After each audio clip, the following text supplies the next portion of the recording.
Hello and welcome to the Sound Lab podcast interviews unedited. On today's show, we have interviews from Shaun Farrugia, THERA, Carsick, Snake Eyes, and we throw back in time to 2022 to chat to John Illsley of Dire Straits. So without further ado, let's kick off with our first interview of the show, and it comes from Shaun Farrugia. He's been busy releasing new music and being on the road too. We had a chat with him all about it. So Shaun Farrugia, how are you? Very, very well. I just finished my Lewis Capaldi support last night, so I'm running off that high from that show. It was about 20,000 people in an incredibly packed outdoor, surrounded by fireworks from different villages around Malta. So it was a really nice experience to get all those songs out of me and play new songs and play songs I've been releasing. So it's really, really good. Good, great to hear. And what was it like to be asked to be on a stage with Lewis? I mean, Lewis is an idol for me, a mentor, especially looking at all that he's been through in the past few years. To having a song like "Someone You Love," to having to take some time off to come back and be even better, even stronger. I admire him and his passion and his willingness and mental strength to be back and do what he does. Obviously, it's just an honor to have him let me open for him and sing my songs and obviously try give him support he deserves. It's incredible. Yeah, no, absolutely. And we've been playing a few singles of yours, especially over the last few years. But the most recent track we've been playing of yours is Still Falling. Tell us a bit about the single, first of all. Yes. It's a brand new single which came out a couple of weeks ago. I actually played it for the first time with my band yesterday and it felt incredible, felt so electric. It's a song which is a love song. I write many love songs, but this one still means the world to me, which is a song about having that feeling where you constantly fall for the person you love and it's not a feeling which goes away. And you obviously pray that the feeling of is always renewed and it stays. And that's exactly what I wanted to sing about and talk about in those lyrics. About a beautiful dream, how we constantly fall for each other and how everything makes sense. Yeah, no, for sure. And having taken a look at your catalogue and discography, you've tended to release singles, but no bigger body of work yet. Is that kind of on the cards and a plan for the near future? 100% on the cards for the future. I'd like to take my time. I'd like my debut album to mean something to me, which is kindly like, obviously every song means a lot to me, but I spent some time releasing singles and then stopping and starting again, which probably is due to my ADHD being all over the place. But now I told myself it needs to be planned, prepared, and I want to deliver for myself and for anybody listening. And this is obviously the start of continuity for me. So my plan is to be as continuous as possible, to release as many songs as possible, and push and give my best to make sure that whatever happens next is as good as it can be. Yeah, no, sounds good to me. And do you know the direction you're wanting to go in? So yes, I'd say have EPs in the... Sorry, say again, couldn't hear you. Just talking about your music and the direction you're wanting to go in. Do you know the way you want it to go? So basically, I feel like I found a new direction in the recent songs I've been writing, where as a sound, I love what I've done in the past, but I'm also excited to experiment in the future and see what else could come out of my brain. And lyrically and even concept wise, I want to talk more about just my loves and my personal relationship. I'd love to start talking about people. One of my biggest mentors and inspirations is Sam Fender, and I love how Sam has managed to make his music about what he sees in other people's lives rather than only his. Obviously, he has Spit of You and a couple of songs which are personal to him. At the same time, People Watching and all these different songs he's released in the past, like 17 Going Under, it's inspiring to see him and hear him have his opinion of his take on the world rather than his own world. So I'd love to learn from that and be able to write about people's experiences rather than only mine. Yeah, no, for sure. And I'd like to talk a bit more about the writing process as well. So for you, how do tracks normally start off? I'd say it's always on the piano. I always find myself meddling about on the piano and doing a couple of noodling. I call it noodling, saying gibberish and trying to make sense of what I'm saying. And then once something makes sense, I sort of run with it. I can't say this is a formula which I follow religiously. It's pretty much whatever works, whatever feels good, run with it, and then see what happens after. Yeah, that makes sense. And obviously, the world of lyrics and the world of music are really quite difficult and kind of two different worlds, really. What's it like for you to kind of merge those worlds together? I feel like it all makes sense in my head, if that makes any sense. Like I'd like to. Sometimes I feel like it's all a big jigsaw puzzle, and there are many moments when I feel like I'm blocked, and I have to run away for a bit and think and live a little and try and make them all make sense. Melody and lyrics to me mean the world to me, and a great melody is never the same without a great lyric, and a great lyric is never the same without a great melody. And that's how I feel. Like obviously, I've had the honor to work with songwriters like Bono, The Edge, through many of my collaborations with Martin Garrix and Simon Carmody. And one thing which I'd say I've learned from them is there's such a world of lyric and such a world of expression which goes beyond like simple words. At the same time, simple words carry so much weight in their simplicity as well. So it's finding a balance which feels right to you. I've learned so much from them over the years, especially with the songs I've been writing with them, and I'm so lucky to have written with them. And I always feel like it's always going to help me improve the way I want to speak. But one thing I've learned recently is sometimes simple and honest does the job rather than trying to articulate stuff in such a complicated way.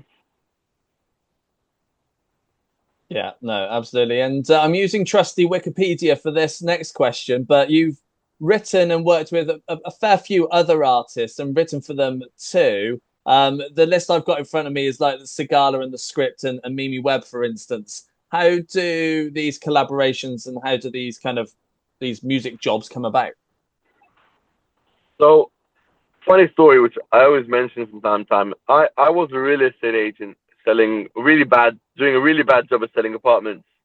And I sold everything I owned, moved to London, and I knocked on Sigala's door. 6 years later, I've had the honor to be part of the Script's #1 album in 2019. Write melody for Sigala, which we did so well in the charts in the UK. And I've done so much now with Mimi Webb, with Martin Garrix, with Armin van Buuren and Alesso, all these different DJs.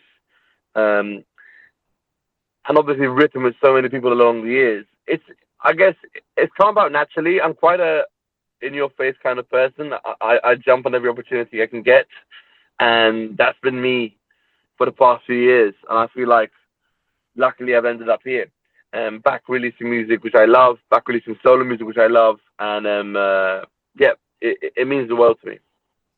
Good, great to hear. And we touched on the tour you've just done with Lewis Capaldi, but people will now want to see you doing some more shows, especially your own stuff. What's your plan for this year and being back out on the road?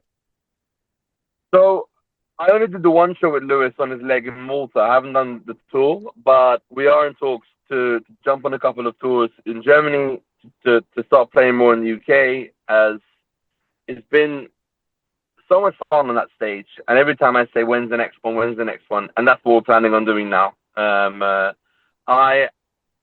don't know when this show is going to be announced, but I'm going to announce it anyway. I have my first show in Asia coming up in 3 weeks in Tokyo, which is exciting. And at the same time, we have a couple of shows in Malta being lined up, a headline show, and we just want to build.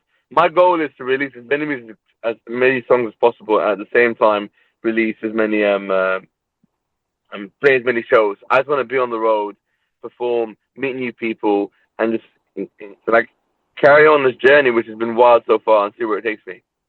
Yeah, nice. Is there anywhere that you want to definitely go and play at some point in your music career? I definitely want to do. My dream is definitely one day to play any sort of stage at Glasgow. I feel like Glastonbury is a dream. At the same time, I do love playing in Europe.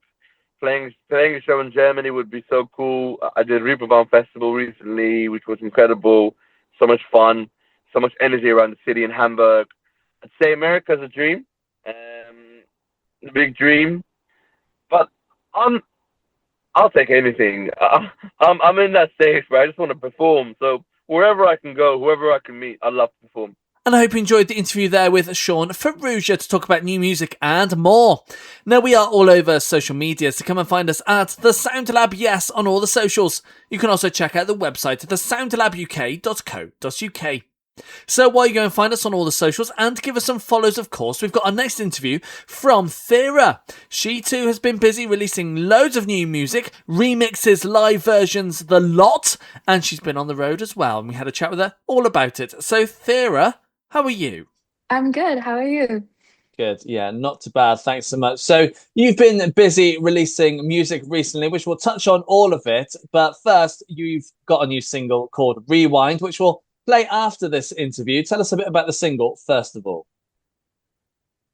So I released actually Rewind last year before a tour that we did around the UK. And it's basically a song that I wrote about kind of like the never ending cycle of a toxic relationship. So I thought that that was something that I feel like a lot of people have gone through, whether it's like a friendship relationship. And I kind of wanted to write it a bit more from that dance perspective realm. So like you keep on dancing in circles. So that's what the song's about. Nice, yeah, nice. And you've not, like you mentioned, you released the track last year, but what you've released recently is a live EP, which there's a live version of that track on there too. Tell us a bit about the reason behind releasing a live EP. Well, because we got to go on such an amazing tour, which was the arena tour of Jason Derulo this year, I kind of knew for selfish reasons that I wanted to record that whole tour just because it was such a milestone personally for my career. And also, I never thought I was going to be playing in arenas my whole life. So I wanted to record the shows as kind of like a memory for myself. But then hearing it and seeing kind of the progress of how the tracks had changed from the start to kind of now, I was like, we have to release these. So we did. And we actually released Rewind, or the version of Rewind is from the Prague show, which is actually my home city. So it's a little bit more special as well. Yeah, sounds good to me. And we'll touch on the tour you've just done in a bit, but you've also released dance remixes of a couple of tracks like Rewind and Deja Vu. Tell us about the reason behind getting these remixes done as well. Well, I just think it's really fun seeing how a song that you might kind of have a different idea or a concept for can really just like change in a different genre. And also, I just feel like dance remixes are so fun to either dance to or like me and my mom love working out to them. It's kind of like a motivational thing. But I actually got the offer to make a dance remix for Deja Vu originally. And it kind of was like, wait, we should do this for Rewind as well, just to see where it could go and just to see what it sounds like. So I actually love those tracks so much because I feel like they are very different, but at the same time, they're the same, but just a little bit more energetic. Yeah, nice. And not many artists release kind of alternative versions of their music. Do you think you'll be going forward and doing more with the singles you release, like releasing more live and remix versions of your music going forward? Well, for sure. I think I love definitely playing around with making an acoustic version of a song. I kind of love taking, I kind of love doing the complete opposite, like taking a sad song, making a remix out of it, or taking a completely hype up song and just making it completely sad and just crying your eyes out too. So I think it's really fun. And there's a new single that we're releasing quite soon, and we're already considering doing an acoustic version for it as well, just because I feel like the fans also love it and they love hearing a different version of it. So why not? Nice. And with more new music on the way, do you know the direction you want to go in with your music, or are you just trying things to see if they still work for you? I was very, I wouldn't say unsure, but I was very like trying to put the pieces together, especially being on tour and graduating high school. But now, recently being in the studio, I just kind of decided to stick to what has always worked, which is writing about, my experience of being a teenager, learning how to be a young adult, learning kind of life and all the things that come with it, and just writing from the heart. Because I think when you do write from the heart, that's how people connect with it. So it's kind of slowly the album that we're aiming towards is becoming just like a whole piece of just things that I think everyone goes through and everyone might need some help or just like finding themselves in a song for that specific situation. Nice. Yeah, sounds good. And I'd like to talk a bit about the writing process as well. So for you, how the tracks normally start off? Oh, I I don't have an answer to this question because it's so different. I would say though, I think for me personally, I could be in a studio. I feel like it's a cheat to say like I'm in a studio with a producer and they start working on music first, but I'm a very big lyrics person. So I think I need to kind of figure out almost what I want to say in the song before I even start putting pen and paper and like figuring things out. So I'd say sometimes it's a melody of just like something that comes in my head, but that melody does not stay in my head until I make lyrics. So I would say that lyrics is kind of like the fundamental thing of how I make music, and then it kind of goes from there. And obviously, the world of lyrics and the world of music can be quite different and very difficult to merge those two worlds together. How do you find it to kind of link them together? I feel like it just comes very naturally, just because for me, I feel like I used to write poetry a lot as a kid. I think that's kind of how I started. But for me, sometimes when I just write lyrics, the melody comes with it, so it's almost like a combined situation where I don't think about it as much. But I feel like it's really easy to just start playing on a guitar or start playing on a piano and finding the like chords. Like for an example, writing a sad song, you just kind of write the harsh chords that make you feel something, and then you're like, okay, this is the direction. But I have always said this: if it feels right to me, I don't question it, and I just keep going with that, and then seeing where the journey takes me, even when it comes to songwriting. Nice. And you mentioned about your arena tour. Tell us a bit about what that was like and what it was like to be asked in the first place. Absolutely crazy. I mean, I found out when I was in school with my girls, and my manager and I had a deal where I told him, if you find out while I'm in school, if it's a yes, tell me. If it's a no, just don't tell me at all until I get home. Because I was like, it's gonna hurt if we don't happen. But it was crazy. I mean, even the fact I was being considered for such an amazing tour was absolutely, I can't even put it into words, to be honest, still now. It kind of feels like a little bit of a fever dream looking back on it because it already happened, what, 7 months ago, which is crazy. But it was honestly really fun. I think this tour was the first tour where we, like, from our side and from Jason's side, we had such amazing teams where everyone just loved working together, and it was really nice and it was such a calm environment. So even if like a problem would arise or if we didn't have a sound check or if something didn't happen, we would just like enjoy the moment and enjoy it.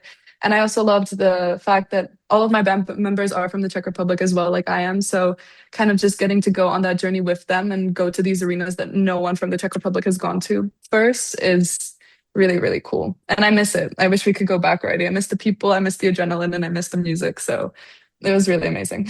Yeah, well, I'm sure it's going to happen again at some point, especially arena size for you. And Thank by you. by doing an arena tour, you'll have gained a lot more fans, I'm sure, and they'll want to see you performing live again. What's your plan for doing some more shows? Well, I would definitely love to end up doing a little bit of a supporting gig or a supporting tour this year as well. As I said, I am mainly in the studio preparing album two, and we are aiming towards a headline show hopefully next year, which would be really cool because it would be my first time headlining. But I'm just kind of taking the moment and first focusing on the music, making sure the music is right. And before we start giving this like new era to the fans, even if I was on a supporting tour, because I just want everything to be very perfect and very just showing the new direction that we're going. Yeah, no, it makes sense. And now you've played quite a few different places. Is there anywhere you want to get to that you've not been to yet? Ooh, that's a really good question. I would love to go to like, because I love the fact that with touring I get to travel the world. So I just have like a couple bucket list items, which would be probably like France, Paris, or Spain, like those specific ones, and then anything in Italy. If we're by the ocean, sign me up. Like I'm ready to go. But I would love to go somewhere warm. That would be very, very nice. If that we haven't had that much recently while touring, so that could be nice. Yeah, no, absolutely. And as you're still kind of relatively new to the music world, I'd like to find out kind of what's one thing on your list that you really want to do at some point in your career. I would love to headline. That would be really cool. Like do headline tours. I just got to do my first two little like acoustic for really super fans like in the UK, and just getting to hear them kind of sing those lyrics back to me. I would just love to have like fill up a room full of people and have them there and just travel and actually get to headline. I honestly, I that is one answer, but the other answer is just to be able to get to do music for as long as possible because I genuinely love it. And I think it's so beautiful how you can connect with people through music. So as long as my fans will have me, I'll be happy. And I hope you enjoyed the interview there with THERA to talk about new music and more. Now, if you're listening to us on Spotify, then you'll be pleased to hear we also have a Spotify playlist.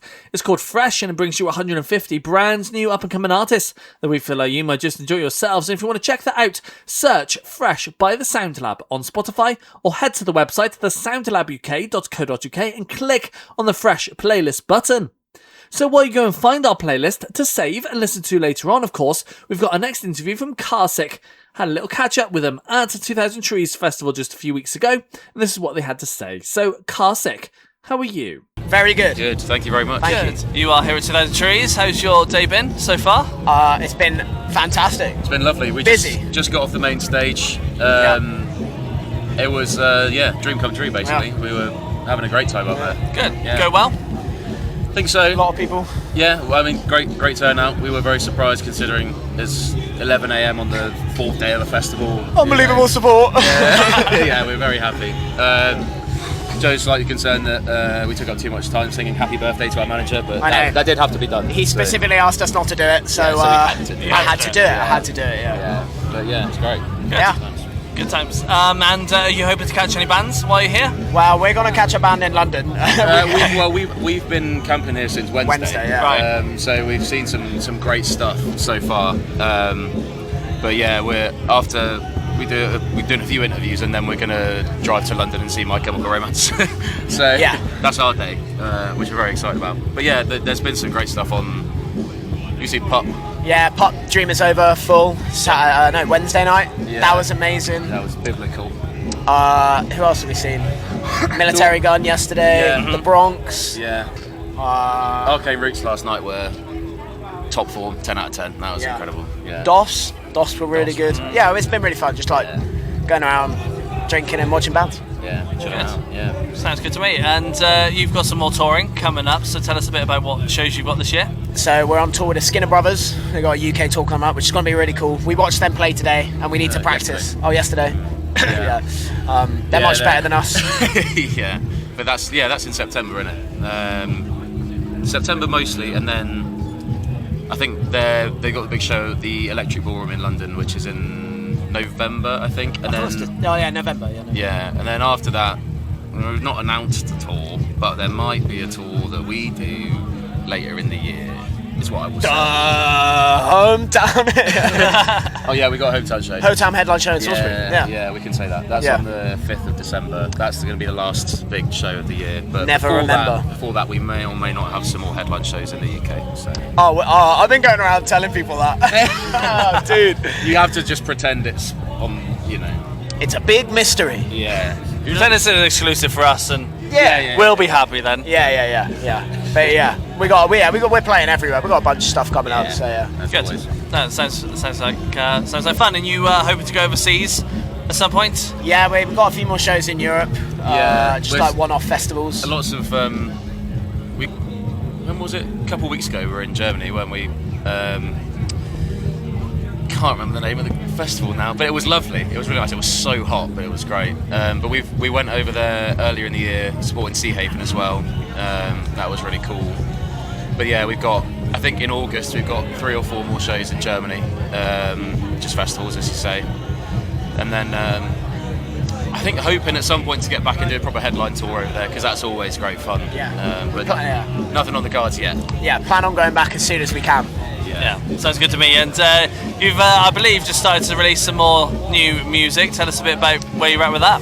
Yeah, so we dropped a new single about a month ago, just over a month ago, Social Smoker.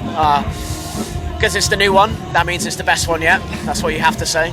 Yeah. But unironically, it's my favourite song we've done. Yeah. It's a little bit different to what we usually do, but I think we're slowly trying to figure out what Carsick actually sounds like still. 5 years in. 5 years in, and we're still like trying to figure out what band we want to be in. Yeah. But yeah, I think it's we're slowly trying to lean into what we want our first record to sound like down the line.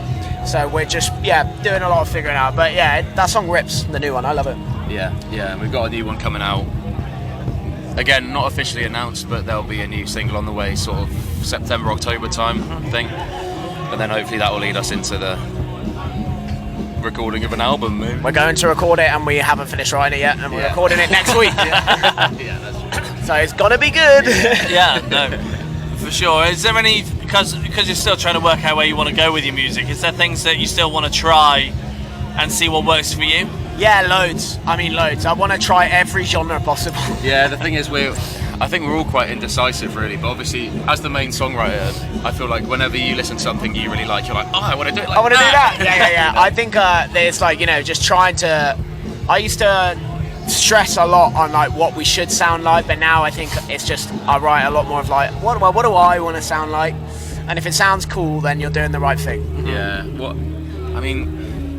What I like about it is, even though we have songs that sort of sound different in terms of genre, I think it still fits together as like within the band. Do you know what I mean? It's sort of like the attitude of it or the style of it, rather than the actual like elements that make up the sound. Do you know what I mean? Not to sound too pretentious or anything, but yeah.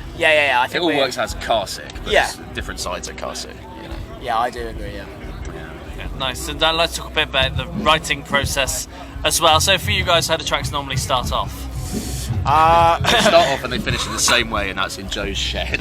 Yeah, I'll lock myself in my shed for many moons, and I won't come out. I won't eat or drink anything, and I usually blindfold myself as well. Yeah, and that's why they all sound so bad. yeah, I don't know what the fuck I'm doing. I usually just like sit in front of like have a little like DAW setup or whatever they're called, and just write for hours, and then you move like a few inches every day on a song after like 8 hours.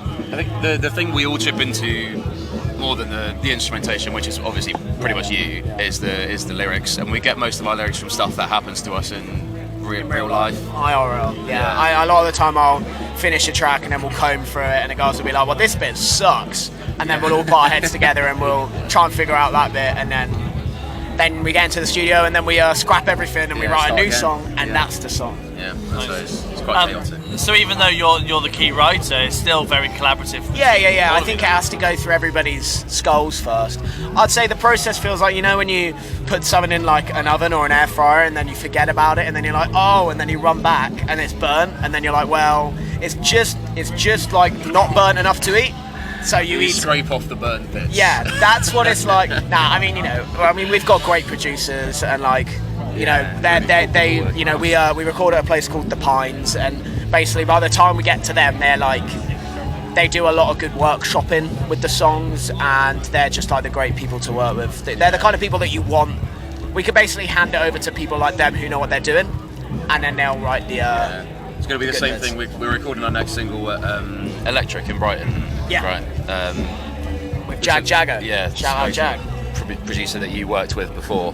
And we'll bring something to him and he'll be like, this is great. And then this, maybe you could do this. That's where it all comes together, I think, in the studio. But everything we've done up until now has been done. Well, it was Studio 91, but they're now called The Pines. So shout out Sam and Tom from The Pines. Absolute legends. Legends, yeah. Do you think you'll continue writing in that same way, kind of for the foreseeable, or do you think there might be more? I think for the foreseeable at the moment, I don't know. I don't like to gatekeep songs, but I do. I'm very protective over the writing process, but probably too much, to be honest. It's basically with songs. It's like how Stephen King was with his early novels. He's just pumping them out, and like he's just sending us all of them, and we're having to be like, we like this one and we don't like this one, and then it's always like, well. Yeah, you can think whatever you want. And then I'm like, you don't like my song? Fuck you. Yeah. I'm not doing it anymore. Yeah, but I think that's the system that we have now, and in what we've been doing with the album, or what you've been doing with the album writing process, has come out with a lot of bangers that hopefully we'll see the light of day within. I feel like you're interviewing me as well. So, what do you? What's your inspiration? Please continue. I don't have any answers. Yeah, okay. I'll go back to sorry. I mean, I'm happy for you to keep going. I'll go get a drink or something. No. You're the professional. Say that. And when when the other guys say, don't like this track, do you then take it back, rework it and try and make it work, or do you think I'll just spin it and I basically force it to become the track, and I don't listen to anyone. I'm like, what do you guys think? And they'll be like, I think this, and I'm like, well, I don't care. Usually if they don't like something, I'll like workshop it, or we'll do it together, and we'll make it work in a way that everybody's happy-ish. Yeah. Yeah. Yeah, and then sometimes you'll like write a great song, and then all of us will be like, this is amazing, and then it'll get 3 months down the line, and you'll be like, why would I ever use that? That's the worst song of all time. And we're like, what's happening? Yeah, you need to do reverse psychology now. Yeah, You've learned that, don't you? I have a terrible habit of like, I will love a song until the minute it's about to come out, and then like 60 seconds before it comes out, I'm like, what have we done? Yeah. This is terrible. Yeah. But some people like our songs, so Hey, that's what matters. yeah. You're selling tickets. Yeah, man. People are listening to you. Depends who you ask. Depends where. If it's a support, sure. And I hope you enjoyed the interview there with Carsick from 2000 Trees Festival from just a few weeks ago. Now, if you're loving all of today's interviews, then you can hear them once again on our international radio show, Future Hits. They come in an edited form this time, alongside a load of new music and a live session too. And if you want to check that out alongside all the other radio shows that we do and have done, head to the website, thesoundlabuk.co.uk, click International Radio Shows, and it'll take you to our Mixcloud page, The Sound Lab UK.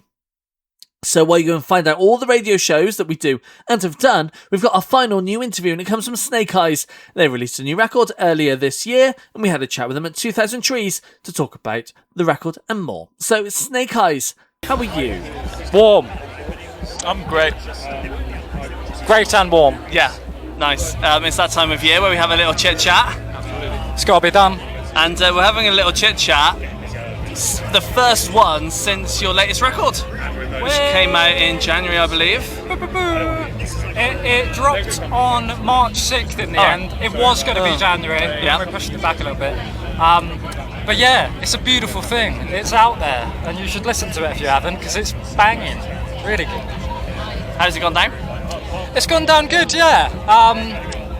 You never really know. We've had releases before where we've tried to be a bit eclectic with the track listing and been slated for it, or you could do the same type of tune again and again and be slated for it. But people have loved it.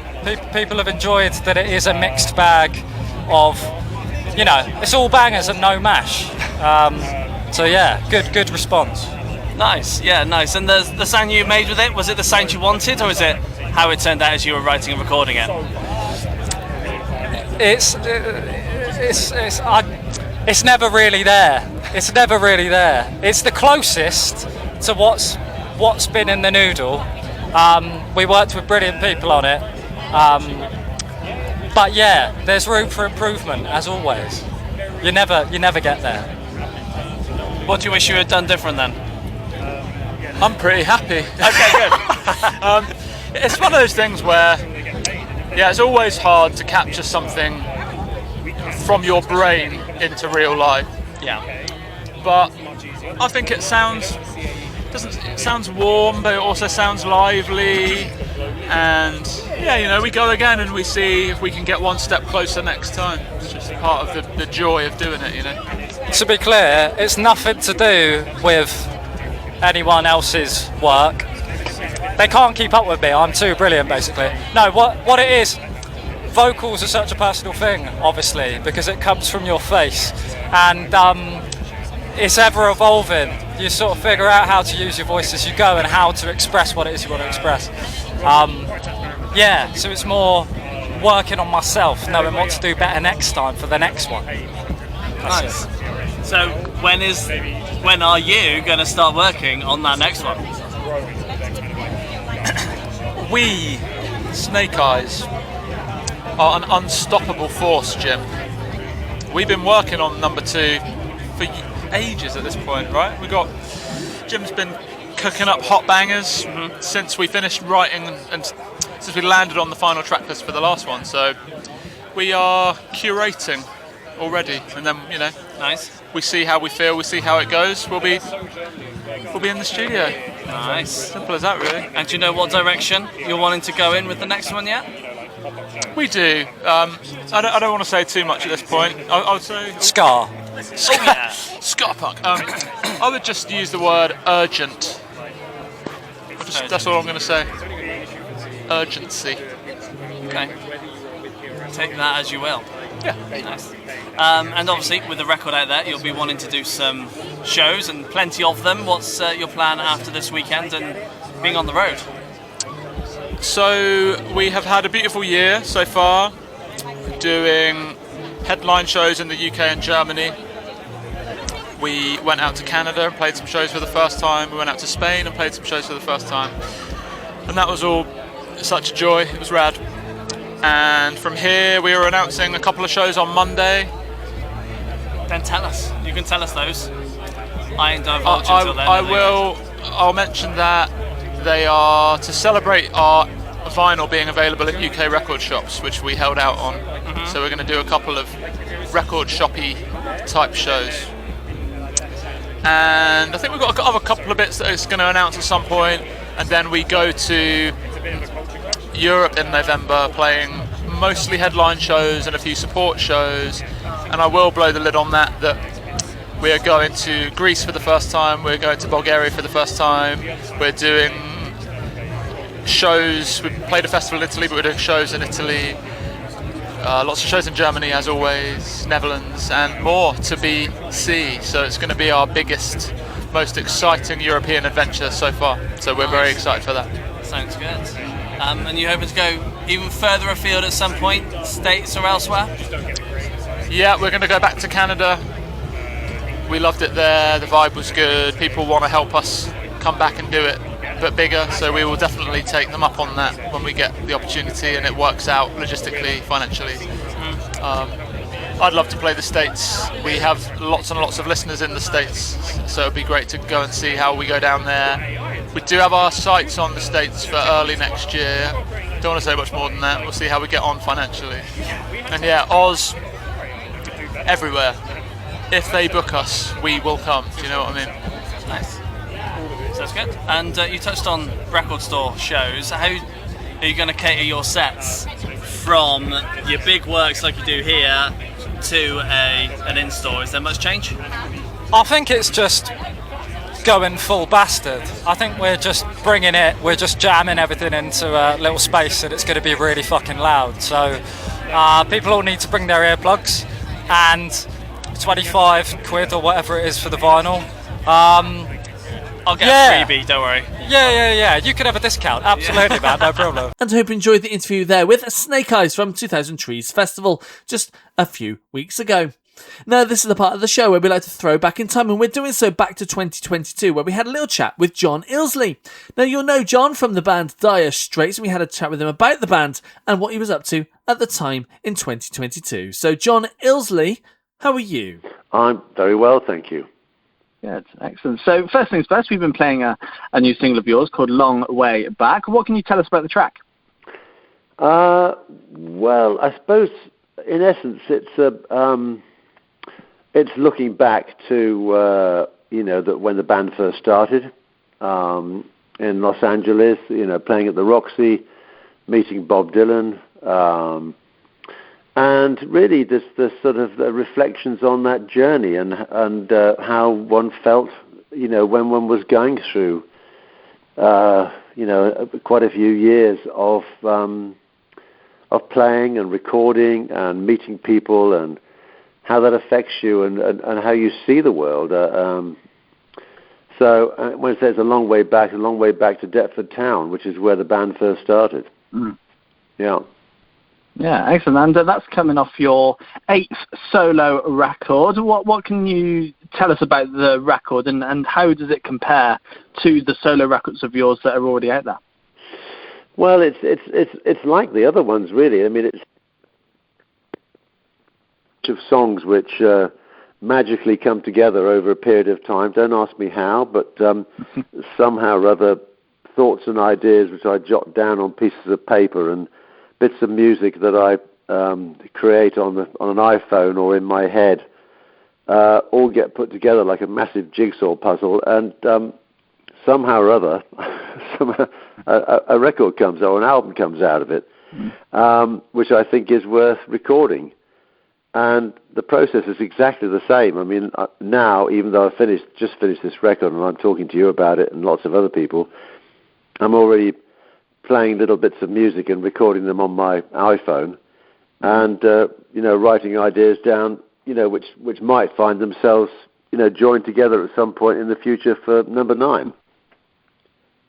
Amazing. That's great to hear, and I'm sure your fans will be delighted to hear that you're still working on music and heading towards record number 9. But obviously, record number 8 was probably put together and written and recorded in such different times due to the pandemic. What was it like, and how much of an impact did it have on this record? Well, if you listen to the record, for instance, none of this was planned. It was essentially a reflection on what we were all going through over the last couple of years with this pandemic and having to shelter, and our lives changed immeasurably. So it's basically reflections of where one is at one particular time in one's life. And I think that most songwriters tend to do that. It is a bit of a mystery, and long may remain a mystery, why things suddenly appear to you. As Noel Gallagher says, sometimes I'm lucky enough to have a few ideas drop into my lap. Well, you've got to be prepared to recognize them when they drop into your lap, which he's obviously quite good at. But it's an interesting process, and the UK is remarkably good at producing good songwriters and good singers and good music. And people still look to this country, in a lot of ways, for new things that happen in music. We're quite good at synthesizing the past and then producing something new. Yeah, no, most certainly. And obviously, with the pandemic having happened over the last couple of years, it's been difficult to tour, it's been difficult to gig, but you are heading back out on the road in April and May time. I bet you can't wait to be on the road again. Well, I'm looking forward to it. I mean, I do love touring, but I wouldn't dream of attempting anything that we used to do with the Straits, which went on for months and months and months, in fact years sometimes. But I do things on a much more modest scale now. So this tour will be about 2.5 weeks and takes us to most parts of the country, but there are places I can't get to, partly because of timing. I don't really want to be away for more than 2 weeks at a time these days. Mm-hmm. And, I really love the audience being close to me these days, so I can actually see people, and I talk to people afterwards. I go out and when they're at the merchandising desk and chat to them and sign their bits and pieces and stuff. And I really enjoy that connection with the audience. I did really miss it when the lockdown was on. And I did a concert about 2 or 3 months ago in London in a new place called the Sound Lounge. So I just wondered if you had something to do with that being the Sound Lab, but you don't. No. But the Sound Lounge has just opened up in Sutton, and an acquaintance of mine was, partly responsible for that. So I did a gig down there, which was great, and then I did a festival in Germany, which was quite difficult to do because of Brexit. So we have our politicians to thank for making touring abroad incredibly difficult. Or is it the Europeans? One way or the other, they didn't sort it out. Anyway, so I do love going out on the road, but on my terms now, and in a much more gentle way. And I really enjoy the sort of audience, knowingly coming to listen to something that you've done or the past or whatever. I mean, I just love the fact that they also want to, if you like, indulge in that world again. Yeah, for sure. And you touched on Dire Straits and being a part of that band for so long.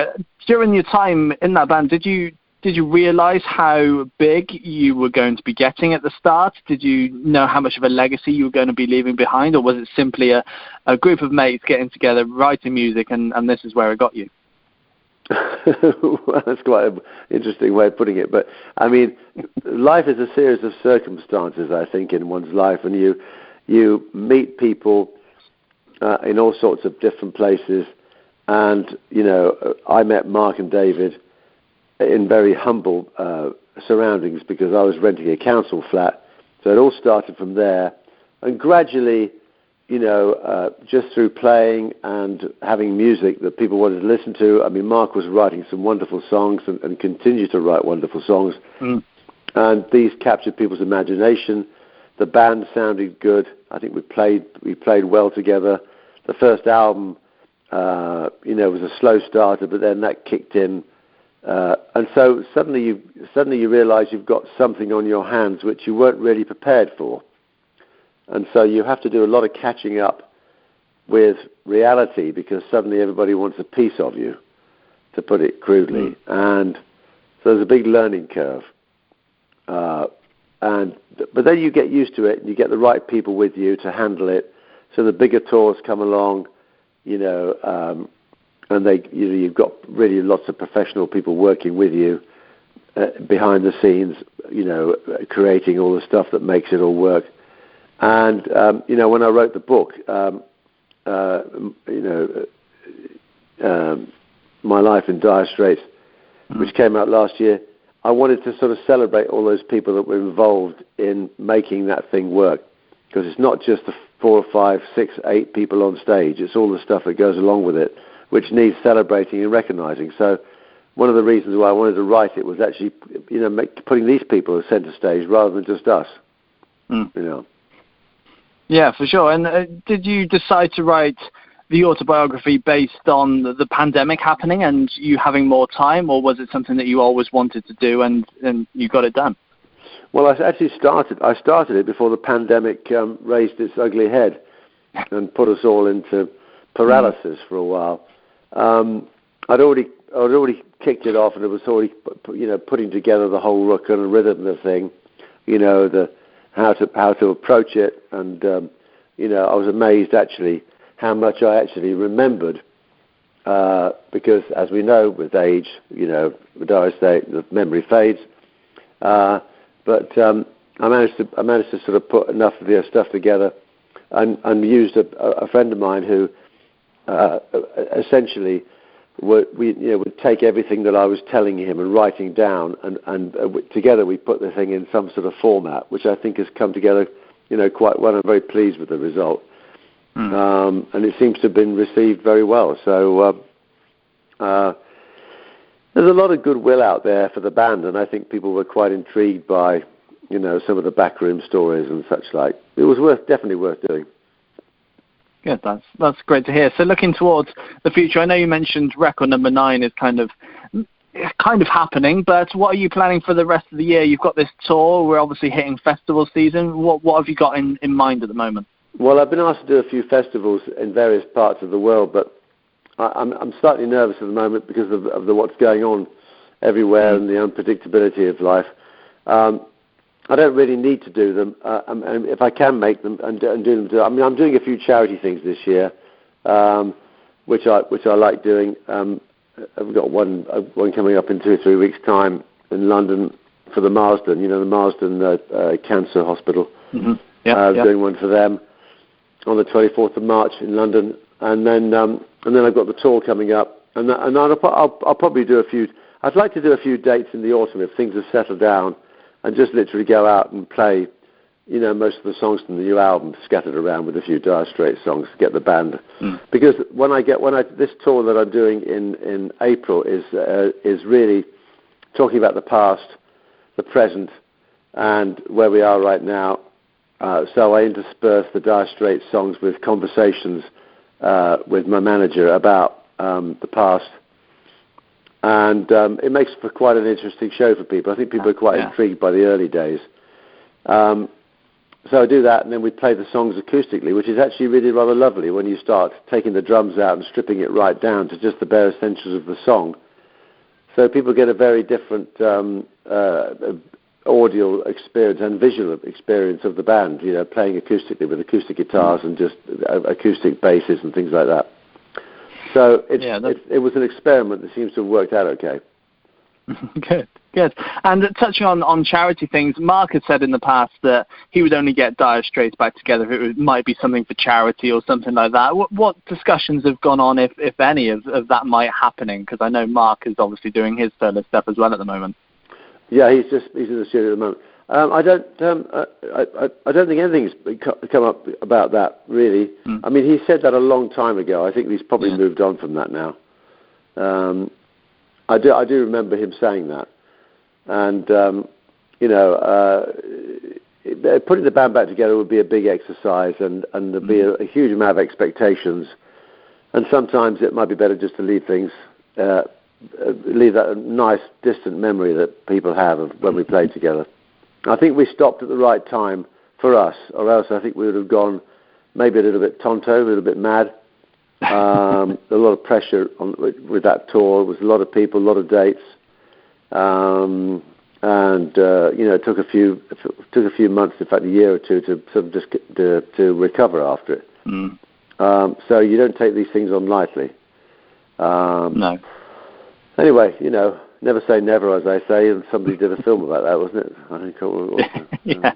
And hope you enjoyed the interview there with John Illsley of Dire Straits to talk about new music and more from 2022. And that's the end of the show for another week, I am afraid. But don't worry, we will be back next week with more interviews. But if you can't wait until then, social media at The Sound Lab, yes, on all the socials. You can also check out the website, thesoundlabuk.co.uk. And we'll be back next week for another episode of The Sound Lab's Interviews Unedited podcast. Goodbye.